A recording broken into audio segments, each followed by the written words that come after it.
नालंदा के बिहार शरीफ में मजहबी टकराव के बाद हालात बेहतर होने लगे हैं। माह रमजान में पैदा हुए हालात को बेहतर करने की गर्ज से दावत इफ्तार पार्टी का एहतमाम किया गया, जिसमें रियासत के वजीर श्रवण कुमार, MP कौशलेंद्र कुमार समेत कई अहम लोग भी शामिल हुए। आपसी भाईचारे को मजबूत करने की गर्ज से इस इफ्तार पार्टी को मिल्लत इफ्तार का नाम दिया गया, जहां हर मजहब के लोग पहुंचे थे। इफ्तार के बाद मुल्क में अमन अमान के लिए दुआ की गई और आगे सभी से मिलजुल कर रहने की भी अपील की गई।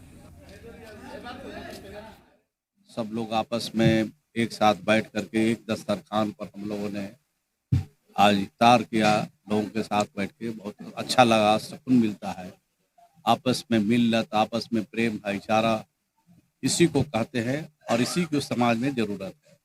समाज को बढ़ाने के लिए आज प्यार की ज़रूरत है, आज आपस में मिल्लत और प्रेम की ज़रूरत है, सद्भाव की ज़रूरत है, जिसके लिए नौशाद साहब ने हम लोग को बुलाया।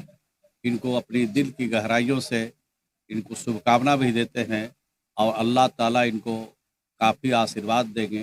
ये बहुत सुकून का काम, अच्छा काम कर रहे हैं, नेक काम कर रहे हैं। मैं आज अपने पंचायत में पंचायत वासियों को, बिहार शरीफ के बहुत सारे महल्ले के लोगों को आमंत्रित किया हूँ, मतलब अफ्तार पार्टी में। ये अभी आबो हवा जो बिहार शरीफ की ख़राब है, इस वजह का हम लोग सारे मिलकर एक जगह अफ्तार किए और बहुत सारे चीज़ों पे बातचीत हुई। इस अफ्तार पार्टी का नाम हमने मिल्लत अफ्तार पार्टी रखा है।